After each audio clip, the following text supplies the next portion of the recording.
ಯಾವುದೇ ಅಸೋಸಿಯೇಟ್ ಯಾವುದೇ ಒಬ್ಬ ವ್ಯಕ್ತಿಯ ಕೇಸ್ಗಳನ್ನು ಹ್ಯಾಂಡಲ್ ಮಾಡಿದರೆ, ಯಾವುದೇ ಲಾಯರ್ ಅಸೋಸಿಯೇಟ್ ಯಾವುದೇ ಒಬ್ಬ ವ್ಯಕ್ತಿಯ ಕೇಸ್ಗಳನ್ನು ಹ್ಯಾಂಡಲ್ ಮಾಡಿದರೆ ಅಂತಹ ವ್ಯಕ್ತಿ ಅರ್ಜಿದಾರನಾಗಿನೋ ಅಥವಾ ಆರೋಪಿಯಾಗಿನೋ ಅಥವಾ ಪ್ರತಿವಾದಿಯಾಗಿನೋ ನ್ಯಾಯಾಲಯಕ್ಕೆ ಬಂದ ಸಂದರ್ಭದಲ್ಲಿ ತಾನು ಈ ಪ್ರಕರಣವನ್ನು ತೆಗೆದುಕೊಳ್ಳಲ್ಲ, ತಾನು ಈ ಪ್ರಕರಣವನ್ನು ನಿಭಾಯಿಸಲ್ಲ ಅಂತ ಹೇಳಿ ಬೇರೆ ನ್ಯಾಯಾಲಯಕ್ಕೆ ವರ್ಗಾಯಿಸುವಂಥದ್ದು ಆ ನ್ಯಾಯಾಧೀಶನ ನೈತಿಕವಾದಂಥ ಕರ್ತವ್ಯ. ಹೈಕೋರ್ಟು ಅನ್ಬ್ಲಾಕ್ ಮಾಡಿದ ಯಾವ ವಿಡಿಯೋವನ್ನು ಹೇಳುತ್ತೋ ಅದೇ ವಿಡಿಯೋವನ್ನು ಸಿಟಿ ಸಿವಿಲ್ ಕೋರ್ಟ್ಗೆ ಕೊಟ್ಟು ಅಲ್ಲಿ ಬ್ಲಾಕ್ ಮಾಡಿಸ್ತಾರೆ. ಇದು ಹೆಂಗಂತಂದರೆ ಹೈಕೋರ್ಟ್ನ ಆದೇಶವನ್ನು ಮೀರಿ ಹೈಕೋರ್ಟ್ನ ಮೇಲೆಯೇ ಸವಾರಿ ಮಾಡಿ ಸಿಟಿ ಸಿವಿಲ್ ಕೋರ್ಟಲ್ಲಿ ಪಡ್ಕೊಂಡಂಥ ಆದೇಶ. ಬೆಂಗಳೂರಿನ 26ನೇ ಸಿಟಿ ಕೋರ್ಟ್ ಏನಿದೆ ಅಲ್ಲಿ ಗ್ಯಾಗ್ ಆರ್ಡರ್ಗೆ ಸಂಬಂಧಪಟ್ಟಂತೆ ಮಾಧ್ಯಮಗಳಿಗೆ ನಿರ್ಬಂಧ ವಿಧಿಸಿರುವ ಸಂಬಂಧಪಟ್ಟಂತೆ ಒಂದು ವಿಶೇಷವಾದಂತಹ ಮೆಮೋವನ್ನು ಸಲ್ಲಿಸಲಾಗಿದೆ. ಅದರ ಪ್ರತಿವಾದಿಗಳಾದಂತಹ ನವೀನ್ ಸೂರಂಜೆ ಅವರ ಪರವಾಗಿ ಹೈಕೋರ್ಟ್ ವಕೀಲರಾದಂತಹ ಬಾಲನ್ ಅವರು ಸಲ್ಲಿಸಿರುವಂತಹ ಮೆಮೋ.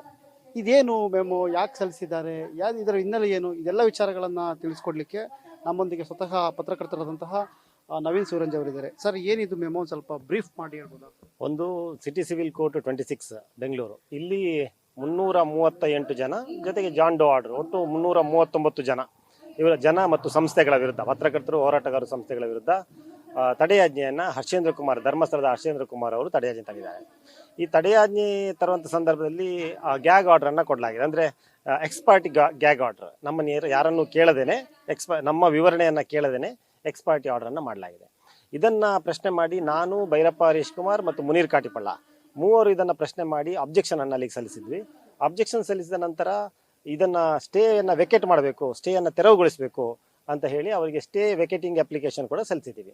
ಇದೆಲ್ಲ ಸಲ್ಲಿಸಿದ ನಂತರ ನಮಗೆ ಗೊತ್ತಾಗಿದ್ದೇನು ಅಂತಂದರೆ ಅಲ್ಲಿರುವಂತಹ ನ್ಯಾಯಾಧೀಶರು, ಮಾನ್ಯ ನ್ಯಾಯಾಧೀಶರು ಯಾರಿದ್ದಾರೆ, ಈ ಆರ್ಡ್ರನ್ನು ಕೊಟ್ಟಂಥ ನ್ಯಾಯಾಧೀಶರು ಯಾರಿದ್ದಾರೆ, ಅವರು ಧರ್ಮಸ್ಥಳ ಮಂಜುನಾಥೇಶ್ವರ ಲಾ ಕಾಲೇಜಿನಲ್ಲಿ ಲಾ ಓದಿದ್ದಾರೆ ಅನ್ನೋದು ನಮಗೆ ಗೊತ್ತಾಯಿತು. ಅದು ಅಷ್ಟೇ ಆಗಿದ್ರೆ ಪರವಾಗಿಲ್ಲ, ಲಾ ಓದಿದ್ದಾರೆ, ಅಲ್ಲಿ ಓದಿದ್ದಾರೆ, ಆನಂತರ ಅವ್ರು ಜಡ್ಜ್ ಆಗಿದ್ದಾರೆ, ಅದು ಓಕೆ. ಅವರು ಲಾ ಓದಿದ ನಂತರ ಮೊದಲ ಬಾರಿಗೆ ವೃತ್ತಿಯನ್ನು ಪ್ರಾರಂಭ ಮಾಡುವಂಥ ಸಂದರ್ಭದಲ್ಲಿ ಬಲ್ಲಾಲ್ ಬಾಗ್ನಲ್ಲಿರುವಂತಹ ಒಂದು ಲಾಯರ್ ಆಫೀಸಲ್ಲಿ, ಸೀನಿಯರ್ ಲಾಯರ್ ಆಫೀಸಲ್ಲಿ ಲಾ ಅಸೋಸಿಯೇಟಲ್ಲಿ ಕೆಲಸ ಮಾಡಿದ್ದಾರೆ ಅವರು.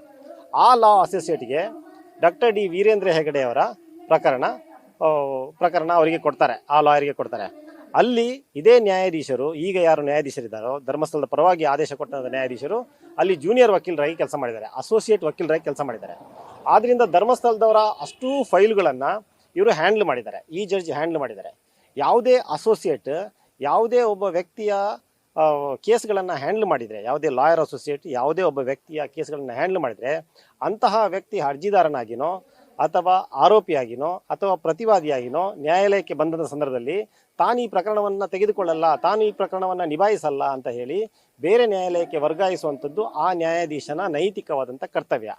ಅದನ್ನು ಈ ನ್ಯಾಯಾಧೀಶರು ಮಾಡಿಲ್ಲ. ಅದರ ಬದಲಾಗಿ ಧರ್ಮಸ್ಥಳದ ಪರವಾಗಿ ಅವರು ಆದೇಶವನ್ನು ಕೊಟ್ಟಿದ್ದಾರೆ, ಗ್ಯಾಗ್ ಆರ್ಡರನ್ನು ಕೊಟ್ಟಿದ್ದಾರೆ. ಇದನ್ನು ನಾವು ಒಂದು ಪರಿಶೀಲನೆಯನ್ನು ಮಾಡಿ ಒಂದು ವಾರದ ಕಾಲ ಇದರ ಹಿಂದೆ ಒಂದು ಕೆಲಸವನ್ನು ಮಾಡಿ ಅವರು ಎಲ್ಲೆಲ್ಲಿ ನ್ಯಾಯವಾದಿಯಾಗಿ ವಕೀಲರಾಗಿ ಕೆಲಸ ಮಾಡಿದ್ದಾರೆ, ಆ ಸಂದರ್ಭದಲ್ಲಿ ವೀರೇಂದ್ರ ಹೆಗಡೆ ಅವರ ಪ್ರಕರಣವನ್ನು ಯಾವ ರೀತಿ ಇವರು ಹ್ಯಾಂಡಲ್ ಮಾಡಿದ್ದಾರೆ, ಆನಂತರ ಅವರು 95ಇಂದ 98ವರೆಗೆ 1995ರಿಂದ 98ರವರೆಗೆ SDM ಲಾ ಕಾಲೇಜಲ್ಲಿ ಓದಿದ್ದಾರೆ. ಇದೆಲ್ಲವನ್ನು ದಾಖಲೆಗಳನ್ನು ಕಲೆಕ್ಟ್ ಮಾಡಿದ ನಂತರ ನಾವೊಂದು ಮೆಮೋವನ್ನು ಸಲ್ಲಿಸಿದ್ವಿ. ಮೆಮೋ ಏನು ಅಂತಂದರೆ, ನಾಟ್ ಬಿಫೋರ್ ಯು, ತಾವು ಈ ಪ್ರಕರಣವನ್ನು ತನಿಖೆ ಮಾಡಬಾರ್ದು, ವಿಚಾರಣೆ ಮಾಡಬಾರ್ದು ಅನ್ನುವಂಥ ಮೆಮೋವನ್ನು ಸಲ್ಲಿಸಿದ್ದೀವಿ. ನಾನು ಸುದೀರ್ಘವಾಗಿ ನನ್ನ ವಕೀಲರಾದಂತಹ ಬಾಲನ್ ಅವರಿಗೆ ಒಂದು ಪತ್ರವನ್ನು ಬರೆದಿದ್ದೆ. ಆ ಪತ್ರದಲ್ಲಿ ಏನು ಹೇಳಿದೆ ಅಂತಂದರೆ, ಮೊದಲ ಪ್ಯಾರಾದಲ್ಲಿ ಈ ಆರ್ಡ್ರ್ ತೆಗೆದುಕೊಂಡಿರುವಂಥದ್ದೇ ಒಂದು ದಾರಿ ತಪ್ಪಿಸಿ ತೆಗೆದುಕೊಂಡಿರುವಂಥ ಆರ್ಡ್ರ್, ವಂಚನೆ ಮಾಡಿ ತೆಗೆದುಕೊಂಡಿರುವಂಥ ಆರ್ಡ್ರ್ ಇದು. ನನಗೆ ಇಷ್ಟ ನಂದಿನಿ ತುಪ್ಪ, ಶುದ್ಧ ತುಪ್ಪ ಅಂದರೆ ನಂದಿನಿ. ಯಾಕಂತಂದರೆ ನಾನು ಈ ದಿನ .com ಎರಡು ಇಂಟರ್ವ್ಯೂಗಳನ್ನು ಕೊಟ್ಟಿರ್ತೀನಿ, 2 ಸಂದರ್ಶನಗಳನ್ನು ಅಥವಾ 2 ವಿಡಿಯೋಗಳನ್ನು ಈ ದಿನ .com ಪ್ರಸಾರ ಮಾಡಿರ್ತಾರೆ. ಒಂದನೇ ವಿಡಿಯೋ ಸೌಜನ್ಯ ಅವರನ್ನು ಕೊಂದದ್ದು, ಅದು ಬ್ರಿಟಿಷರು ಅನ್ನುವಂಥ ಹೆಡ್ಲೈನಲ್ಲಿ ಬಂದಂಥ ಒಂದು ವಿಡಿಯೋ ಈ ದಿನದಲ್ಲಿ ಪ್ರಕಟ ಆಗುತ್ತೆ. ಎರಡನೇ ವಿಡಿಯೋ ಪ್ರಕಟ ಆಗುವಂಥದ್ದು ಇದು ಯಾವುದು, ಧರ್ಮಸ್ಥಳದ ಇತಿಹಾಸ, ಧರ್ಮಸ್ಥಳ ನಿಜಕ್ಕೂ ಯಾರಿಗೆ ಸೇರಿದ್ದು, ಧರ್ಮಸ್ಥಳ ಯಾರಿಂದ ಬಂತು ಅನ್ನುವಂಥದ್ರ ಬಗ್ಗೆ ಪ್ಯೂರ್ಲಿ ಇತಿಹಾಸದ ವಿಡಿಯೋ. ಈ 2 ವಿಡಿಯೋಗಳನ್ನು ನಾನು ಈ ದಿನ .com ಮಾತನಾಡಿದ್ದೆ. ಅದನ್ನು ಈ ದಿನ .com ಅಪ್ಲೋಡ್ ಮಾಡಿದರು. ಆ ನಂತರ ಇದೆಲ್ಲ ಕಾರ್ಯಕ್ರಮ, ಇದೆಲ್ಲ ಕಾನೂನು ಹೋರಾಟಕ್ಕಿಂತ ಮೊದಲ ಕಾನೂನು ದಾಳಿ ನಡೆದದ್ದು ಈ ದಿನದ ಮೇಲೆ. ಈ ದಿನದವರ ವಿರುದ್ಧ ಹೈಕೋರ್ಟ್ಗೆ ಹೋಗಿ, ಧರ್ಮಸ್ಥಳದವರು ಹೈಕೋರ್ಟ್ಗೆ ಹೋಗಿ ಅಲ್ಲಿ ಈ ದಿನವನ್ನು ಬ್ಲಾಕ್ ಮಾಡಿಸ್ತಾರೆ. ಆಗ ಈ 338 ಜನರ ಮೇಲೆ ಗ್ಯಾಗ್ ಆರ್ಡರ್ ಬಂದಿರಲಿಲ್ಲ. ಕೇವಲ ಈ ದಿನ ಮತ್ತು ಇನ್ನೊಂದೆರಡು ಚಾನಲ್ಗಳನ್ನು ಬ್ಲಾಕ್ ಮಾಡಿಸ್ತಾರೆ. ಈ ದಿನವನ್ನು ಬ್ಲಾಕ್ ಮಾಡುವಾಗ ನನ್ನ ವಿಡಿಯೋ ಕೂಡ ಅದರಲ್ಲಿ ಬ್ಲಾಕ್ ಆಗಿದೆ. ನಾನು ಈ ದಿನಕ್ಕೆ ಕೊಟ್ಟ ವಿಡಿಯೋ ಕೂಡ ಬ್ಲಾಕ್ ಆಗಿದೆ. 2 ವಿಡಿಯೋ ಏನು ಹೇಳಿದೆ ಅದು ಬ್ಲಾಕ್ ಆಗಿದೆ. ಆ ನಂತರ ಈ ದಿನದವರು ಐಎ ಹಾಕಿ ಮತ್ತೆ ಹೈಕೋರ್ಟ್ನ ಕದ ತಟ್ತಾರೆ. ನೀವು ಈ ರೀತಿ ಬ್ಲಾಕ್ ಮಾಡಿರೋದು ಸರಿಯಲ್ಲ, ಅನ್ಬ್ಲಾಕ್ ಮಾಡಿ ಅನ್ನುವಂಥ ರಿಕ್ವೆಸ್ಟನ್ನು ಈ ದಿನದವರು ಐಎ ಮೂಲಕ ಹೈಕೋರ್ಟನ್ನು ಕೇಳ್ಕೊತಾರೆ. ಹೈಕೋರ್ಟು ಈ ದಿನದವರ ವಕೀಲರ ವಾದವನ್ನು ಪುರಸ್ಕರಿಸಿ ಐಎಯನ್ನು ಅಲೌ ಮಾಡಿ ಈ ದಿನದ ಬ್ಲಾಕನ್ನು ಅನ್ಬ್ಲಾಕ್ ಮಾಡುತ್ತೆ. ಆಟೋಮೆಟಿಕಲಿ ನನ್ನ ವಿಡಿಯೋ ಕೂಡ ಅನ್ಬ್ಲಾಕ್ ಆಗಬೇಕು. ಆ ನಂತರ ಏನಾಗುತ್ತೆ, ಇದಾದ ನಂತರ 2 ದಿವಸ ನಂತರ ಈ ದಿನದ ಬ್ಲಾಕ್ ಯಾವಾಗ ಅನ್ಬ್ಲಾಕ್ ಆಯಿತೋ ಈ ಧರ್ಮಸ್ಥಳದವರಿಗೆ ನಡುಕ ಶುರುವಾಯಿತು.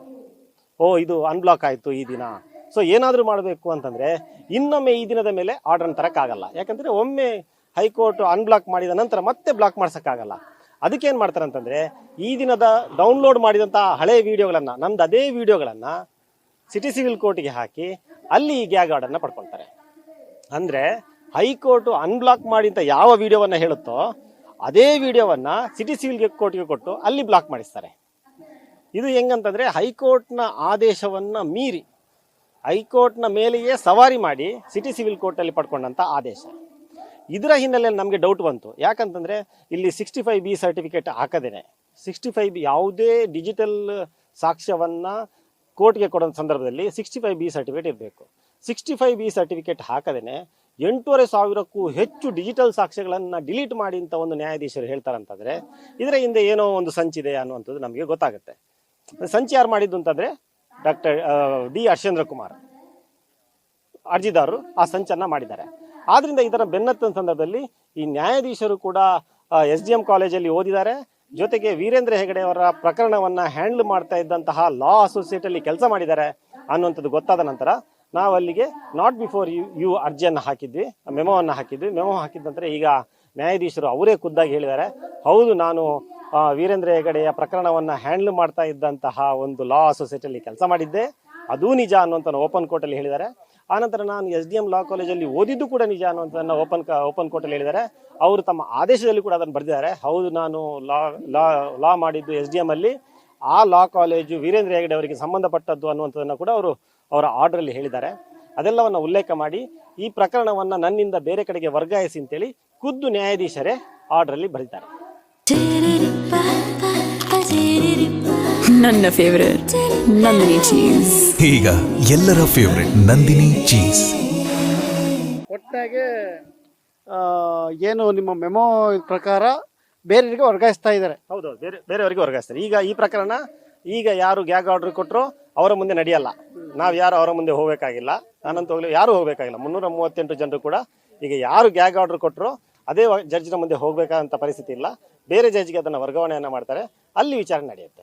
ಒಟ್ಟಾಗಿ ಏನಂತಂದ್ರೆ ಇದು ನೈತಿಕವಾಗಿ ತಪ್ಪು, ಇದು ಕಾನೂನು ಇರುವಂಥದ್ದು. ನಾನು ನನ್ನ ಕಾನೂನಿನ ರೈಟ್ಸ್ ಅನ್ನು ಕೇಳಿದ್ದೀನಿ. 338 ಜನರ ಪರವಾಗಿ ನಾನು ಅಲ್ಲಿ ಹಾಕಿದ್ದೀನಿ, ಪರವಾಗಿ ನಾನು ನನ್ನ ಹೆಸರಲ್ಲಿ ಸಕ್ಸಸ್ ಆಗಿದೆ.